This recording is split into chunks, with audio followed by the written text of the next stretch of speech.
सदगुरुदेव श्री जी हैं। बात समझो, जैसे प्रगट में हम आपको व्याख्या करके बता रहे हैं। आपने अपने गुरुदेव को देखा नहीं, जाना नहीं, पहचाना नहीं, आपको आकर्षित करके लाया कौन? देखना, कौन लाया? श्री जी लाए। कहाँ लाए? अपने महल लाए। महल में हम सब टहलनी हैं। महल की स्वामिनी गुरुदेव हमारी सबकी लाडली जो हैं। गुरु शब्द लाडली जू पे है। अब आप भावना कर सकते हो, जैसे आप पाषाण विग्रह में, धातु विग्रह में, छवि में भावना करके हम लाडली का भोग राग उपासना करते हैं, ऐसे गुरुदेव के पांच भौतिक विग्रह में मेरे सदगुरुदेव लाडली जू महाराज विराजमान हैं। अब गुरुदेव और लाडली दो नहीं रह गए। सेवक जी ने कहा, कह रहे हैं कि गुरु गोविंद न भेद कराय, संतत सकल सुनो चितलाय, श्री हरिवंश प्रताप जस। और हमारे हित सिद्धांत में हित स्वरूप सो विविहिये, हमारे प्रिया प्रीतम के हृदय में हमारे गुरुदेव, हित माने प्रेम, जो प्रेमावतार हरिवंश महाप्रभु हैं, हित स्वरूप सो विविहिये, और विविकर बंसी माए, और सखी स्वरूप सखीन में यो हित नित्य। जो प्रियाजू के हृदय में लालजू की आसक्ति के रूप में, लालजू के हृदय में प्रियाजू की आसक्ति के रूप में, प्रिया लाल के आसक्ति को वर्धन करने वाली हित सजनी के रूप में, लालजू के कर कमल में बंसी के रूप में, इस भूतल में हरिवंश महाप्रभु के रूप में, और अपने करुणा अवतार गुरुदेव के रूप में। वो एक ही परम तत्व है, दूसरा नहीं है। अगर हम अपने गुरुदेव को मनुष्य मानेंगे तो उपासना खंडित हो जाएगी। गुरुदेव को हम श्री जी माने, श्री जी को ही अपना गुरुदेव माने। समझ गए? गुरुदेव और श्री जी और गुरुदेव जब तक दो रहेंगे तब तक वो दो ही कहे ना, अनन्यता। सेवक जी महाराज कह रहे हैं नहीं, अगर दो भाव हैं तो बात नहीं है। वैसे भी सिद्धांत में कहा गया, भक्ति भक्त भगवंत गुरु चतुर नाम, पर बपु एक ही है।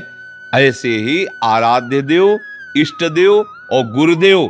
फिर जब भाव आगे बढ़ाए तो चराचर सर्वान वस्तुतया निरीक्ष परम स्वाराध्य बुद्धिर्मम, ये क्रूरापि पापिनो न च सताम संभाष्य दृश्याश्चये। जो क्रूर हैं, दुष्ट हैं, पापी हैं, नीच, वो भी मेरे प्राणाराध्य राधा वल्लभ लाल ही। अल्यो अब सिद्ध हो गया, बात उसकी सिद्ध हो गई। चराचर जगत गुरुदेव, चाहे गुरुदेव का हो चाहे इष्ट देव। देखो, गुरुदेव अखंड मंडलाकारम व्याप्तमेन चराचरम, और इष्ट देव सर्वान वस्तुतया निरीक्ष। तो तत्व तो एक ही हुआ ला, तत्व दो थोड़ी हो गए। तो हम अपने गुरुदेव में अपने आराध्य देव की भावना करके हम अपनी वस्तु को प्राप्त कर सकते हैं।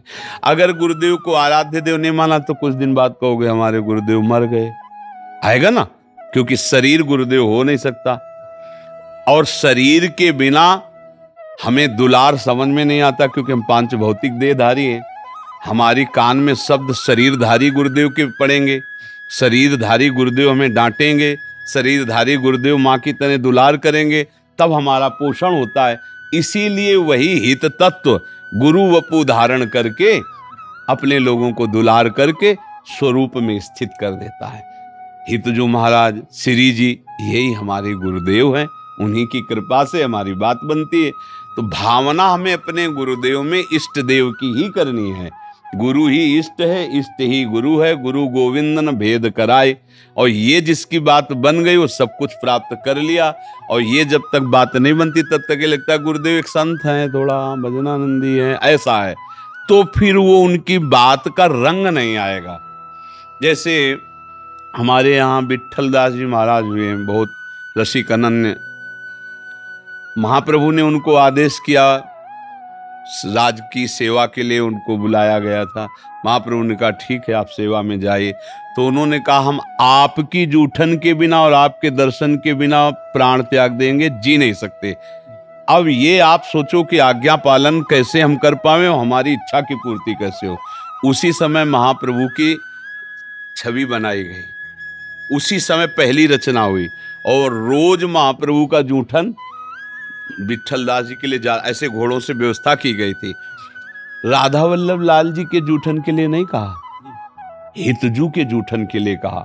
और गुरु जूठन और गुरु दर्शन से ऐसी इष्ट निष्ठा प्रकट हुई कि एक दिन जिस राजा की सेवा में थे वो राजा द्वारिकाधीश के दर्शन करने गया, तो उनके इष्ट द्वारिकाधीश थे।